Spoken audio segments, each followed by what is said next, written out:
Want to speak real Spanish from your first lesson? Sign up for your free lifetime account at SpanishPod101.com.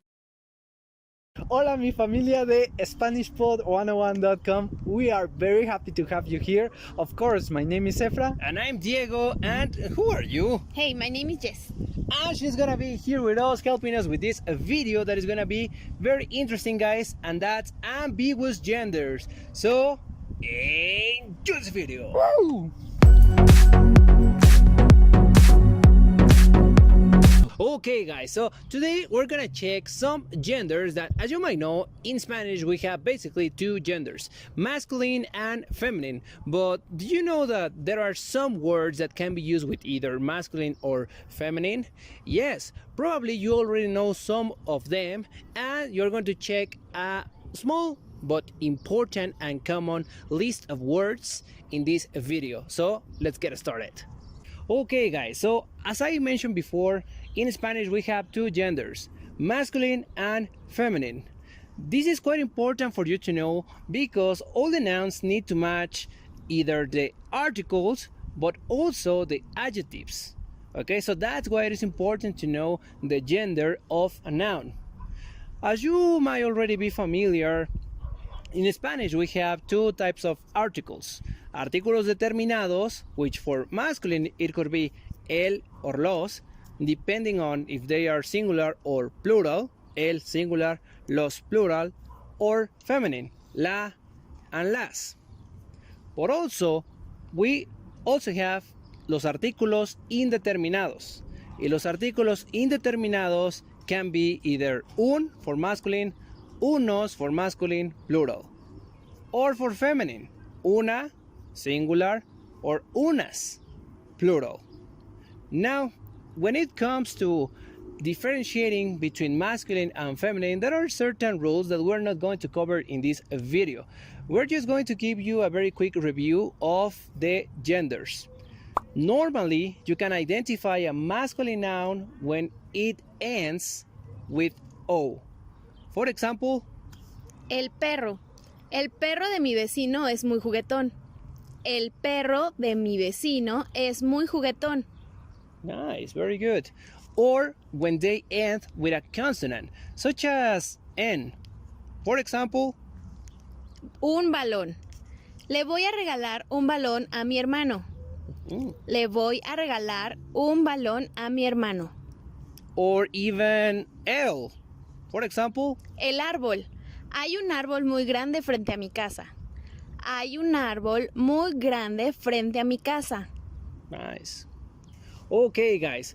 Now, when it comes to feminine words, normally feminine words end with A, with the vowel A. For example, La pera. Mi fruta favorita es la pera. Mi fruta favorita es la pera. wow, didn't know that. Awesome. Or, Puerta. Enfrente de mi casa hay una puerta muy grande. Enfrente de mi casa hay una puerta muy grande. good, very good. Now, there are some common endings that when you see them, you instantly know that the word is feminine. One of these very common endings is sion. Sion. For example, Una canción. Me gusta bailar mucho una canción. Me gusta bailar mucho una canción. just one. Yes. Okay, very good. Now, even though there are more endings, we're not going to cover them because actually now we're going to see what an ambiguous gender is. Okay, guys, so as I said before, normally the feminine words end with A, but beware that not all the words that end with A are gonna be feminine. And well, a good rule of thumb is that all the words that come from Greek and that they end with ma are gonna be actually masculine. We have more rules, but as I said, we're not going to focus on that in this video. So now let's see some examples. Sistema. El sistema educativo en México es muy diferente al de Estados Unidos. El sistema educativo en México es muy diferente al de Estados Unidos. Or we have another one. Problema. El problema es que Efraín siempre llega tarde. El problema es que Efraín siempre llega tarde.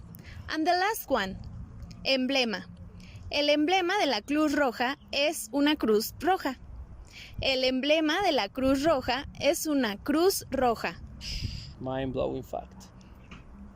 Okay, guys, so now let's check what an ambiguous gender is.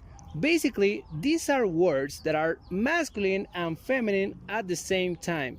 Yes, that's correct. They basically depend on where you are geographically speaking. Oh my god, that was a very hard word to pronounce. And also a common use. In Mexico, we use some genders that in another country might be feminine or masculine or even both within the same country. So one of these words and very common is sartén. Sartén that could be either masculine or feminine. El sartén o la sartén. For example, El sartén se utiliza para cocinar. El sartén se utiliza para cocinar. and here you have a true fact. I would actually say la sartén. However, if you check the official dictionary, you will see that this has two genders, masculine and feminine. So either or is correct. Another very common one is azucar. So if you see this word on this little pack of sugar, sometimes you can see the word azúcar morena. Azúcar morena. However, many people call it el azúcar. Azúcar also has two genders. For example, El azúcar es mala para los dientes. El azúcar es mala para los dientes. and here something very interesting happens because she's using el azúcar, which is masculine, but she's saying at the same time es mala para los dientes.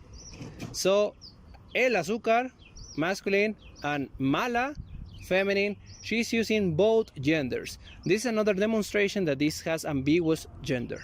Another word that is ambiguous is mar. Mar, because it could be el mar o la mar. For example, Me gustó mucho la novela del viejo y la mar. Me gustó mucho la novela del viejo y la mar. good. Another one is armazón, that could be masculine or feminine. For example, El armazón de mis lentes es color negro. El armazón de mis lentes es color negro. the next one, guys, is agravante, that once again can take two genders. Basically, an agravante is something that makes a situation worse. Okay?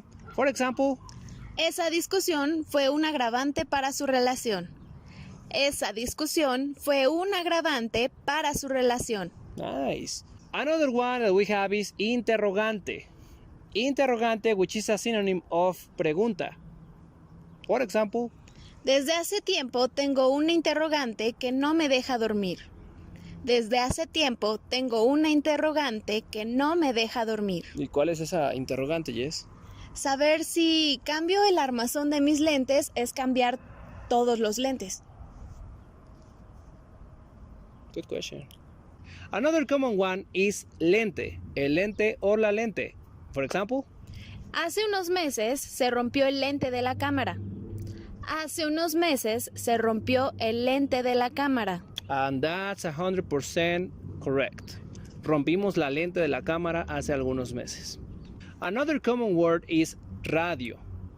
And radio, once again, can take two genders, el radio o la radio. And even though this word has many meanings, such as in geometry, and also radio frequency, but also the instrument where you hear the radio frequency, we actually refer to the instrument in this case.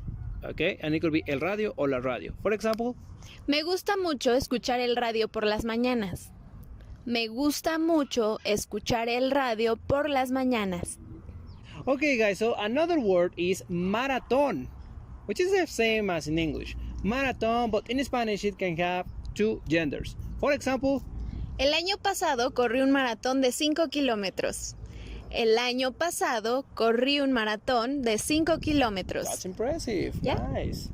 And another one is dote. And dote is two things. Number one, a quality or a gift. And also, it could be a dowry. Okay? For example, ese chico tiene grandes dotes artísticos. Ese chico tiene grandes dotes artísticos. very good. And the last one that we have, guys, is esperma. That doesn't need too much explanation or example, but it could be el esperma or la esperma. That's all for today, my beautiful friends of SpanishPod101.com. Yeah, thank you for watching this video, guys, and remember that you can download our free PDF cheat sheets that are truly awesome, that will boost your vocabulary. And please don't forget to create your lifetime account at SpanishPod101.com. See you in our upcoming video. Yeah. Hasta luego.